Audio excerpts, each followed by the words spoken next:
O imunod. Kundi ibalik siya sa pulong. Isa ni pulong, mga ang Diyos. Ibalik siya sa pulong. Sa versikulo 14, nga nahimong unod. Ang pulong nahimong unod.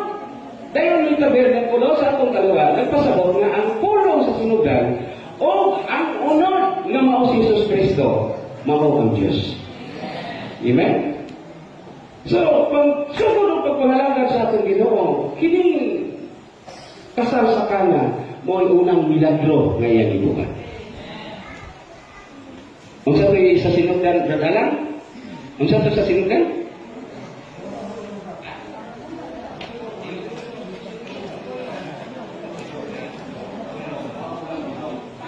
Sa ato pa, sa atong Kristohanong kinabuhi, ang sinugdanan unta mao ang pulong.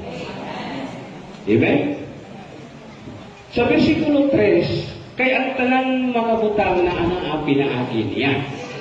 O walay na ana ang dili pinaagi niya. Tanang butang na ato karon. Dili na tungod kay kugihan ka. Oh, okay. Bilo wala ko sa mga kugi, pero wala ko panalangin niya. Manaaga ang tanga. Tanang butang na ana ang pinaagi niya. O walay na ana ang dili tungod niya. So, dapat kung tanang butang na ana to, atong pasidunggan ang Ginoo. Kayong kalupusan sa atong mga anak sa ilang pag-eskwela. Ang Ginoo ana ngay nag-arrange. Dili kita. Busa kung mulapos mong galing ang isa katao, alang yung unta siya sa Ginoo. Dahil yung sunod, ingon siya sa 4, o diha niya ang o sa iya yung sunod, diha niya ang kinabuhi. O gining kinabuhi mao ang kahayag sa mga tao. Praise the Lord. Kung mato ka sa 1:15, apart from me, you can do nothing. Tatapain yung mga magtutuan, atong foundation unta, atong basic. In the beginning was the Word. So, ini kabunta, Lord Jesus. Well, I'm welcome. Oh, Lord Jesus. Oh, Lord Jesus. Eh, pasiksikaran ka na yung asawang tigre niya. Hinay na. Ganun, bakit ka? Kung sa'yo mo kasi kasuhan, padayon. Ayaw na inulog. Pag-umag, huwag ipandong. Pag-inugan lang. Dili, religious na. Dili man ang mga pulong na giingon na to. Dili ang Biblia mo na itong siya mismo na persona. Oh, Lord Jesus. Siya mismo. Lisod ba? Mas lisod pa na magbasa ka ng Bible, kaya gasto magkakubasa ka. Pero ang pagtawag sa lalang sa Ginoo, dili lisod. Kung nagpasalamatan mo, salamat Ginoo, kay nagkamata pa ko, Lord. Salamat Ginoo, kay nagayhawa pa ko dihapon. Uy, gisungsungan yung ilong ang nagbigo na. Asa pa may pasalamatan mo pa ko na. So, in the beginning was the Word. Amen. So, ang ikatulog adlaw, kaysa ikatulog adlaw, nalitapot man ang kasal, mubalik na. Ang number 3 sa Biblia, minaw ka lang, number 3 sa Biblia, number of resurrection. Muna kahulugan. Namanhaw siya sa ikatulong adlaw. Busa ang ikatulong adlaw nila, nagpasabot na sa pagkabanhaw. Dahil na ay kasal. Hallelujah! Kunya sa gitimanan sa mga magtotoo, ang adlaw Domingo, mauni ang adlaw sa pagkabanhaw. Busa na itong tigong gitawag na itong Lord's Day. Ganong Lord's Day man, dili na yung Domingo, Lord's Day. Nagpasabot adlaw sa pagkabanhaw. Una, nahitabo ang inyong kasal. Amen? Dahil ang sunod, wala problema ang Maria. Ang problema na ba si Jesus? Giimbita ba ninyo sila? Amen? Ano mo join sa inyong kasal?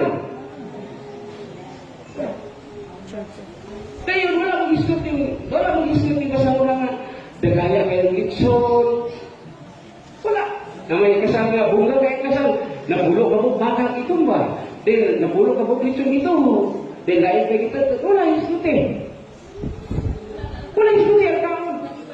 Pero ang ginisgutan, ang Ginoo. Jesus, lahubo ko rin yung tawanan na nambungan. Ginoo na yung ginisgutan. Pero sa dili pa, asa ipasabot kung saan ang kahulugan mo kasi. Ha? Nga mo mangyod nga ang tao magpakasal ng Diyos. Ito wedding is the continuation of human life. Ang kami nyo kung suno, pagpadayo sa tawhanong ilabuhi.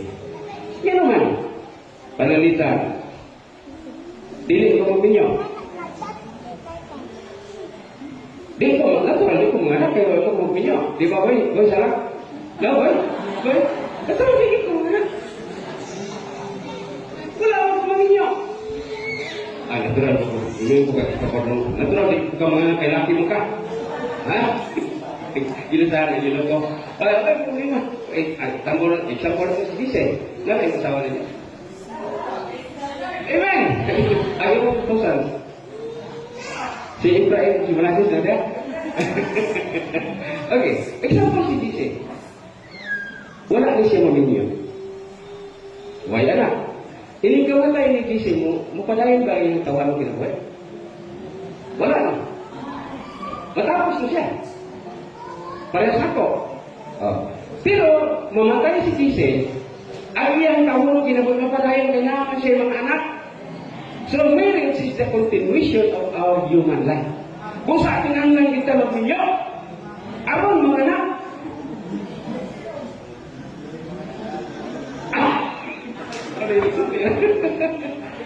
Dayon, ang kumbira, kumbira, is the enjoyment and pleasure of our human life. Kalipay o katabawan sa tawhanong kinabuhi. Nagkasabot ko tayo ng iso. Dili na ordinaryo. Kini atong itabungan o dili sa pananaw sa Diyos na aning kahulugan. Aron mo padayon ang tawhanong kinabuhi, kinahanglan kang magminyo aron anak. Na? Padayon na. Okay. Karon, ang bino, nahulog. Ako kung saan ka pwede sulat, kung saan ka ito kadaghan. Kaya katong tagyaw nito dili, huwag ito sugling bino sa sinugan. Tubig mo nito. Mangimasa sila. Pero alang panahon na, ang unong katagyaw, gipuno o tubig. Yan ang unong mangkot. Sister, bubalik mo po rin akong umiga. Yan ang unong mangkot. Ganun di mangkot dito. Di po 5. Okay, ang numero 1, ang number 6 sa Biblia, nagpasabot na sa tao nga dibuhat sulod sa ulong kadlaw. Ang ulong kadlaw. We are created on the 6th day. Dibuhat na sa ikaulong kadlaw. Dahil sumala sa Roma 9, mga napupunta. Kulonon. O niya, ang kadyaw nga gihimo, kulonon. Nagpasabot ang tagyaw nga gibuhat sa ulong kaadlaw. Ang nagpasabot ang ulong kaadlaw na ang mauto ang tao nga gibuhat nga kulunon sa Diyos. Unya, ang bino din dili itong bino nga gikabuhat, katong binong nahurot. Ang bino din nagpasabot sa tawhanong kinabuhi nga bisan kung saan itong amping-amping ni sister, mahulog kini. Gingon ito, and the wine is run out. Mahulog. Nagpasabot siya mahulog. Nagpasabot, mamatay na ba? Sana, nag-edad pa kami si Sais na Diyos, ang mo po mong naong kapit. Tayo, nuntan mo rin mong pagwapa, kasi kwapan ka na. Dahil mga labihan, ang pangiging ganito na yung mga nuntan. Pakaw na lang, panilitin ko ba, lukong na po, pinyakin mo na yung ano man, dahil lagi na jump na ka sa 40, paanak sa 40, ang atong kabataan na kuha na. Dahil nangapangat ka sa wala na. Sama ko yung yak mo, lagi ka kinatawan. Dahil masukit di na kayo ibuka na sa babaan mo. Di na sa una, gano'n na. Wala na. Run out. Nagkahulog. Kasi kailangan nga nagkamatay tayo sa buhay pa. Kanang atong buhok, nagkahulog. Kanang atong tinanawan, hanap na. Kanang atong ipon, pangap na. Kanang lamurok na itong aping, yako na. Atong itubog kayong buhok, ubano na. Masabot na nga nagkamatay. Nausa ko naman. Dahil ang inyo siya, punan ninyo ang tubig, kutob sa natin. At pasabot nga ang tao ng ibuhat sa Diyos sa ikaunong kaaglaw na yung nagwayan sa tagyaw. Kung mga puro sa kamatayan. Puro sa kamatayan. Namatay si Juan, namatay ko magawa ng kabayo ng gawas. Namatay si Juan, ikaw yung mga Kaya isa ka botilyang swaki o imbaw sa kakilaw na ang tao puro sa kamatayan.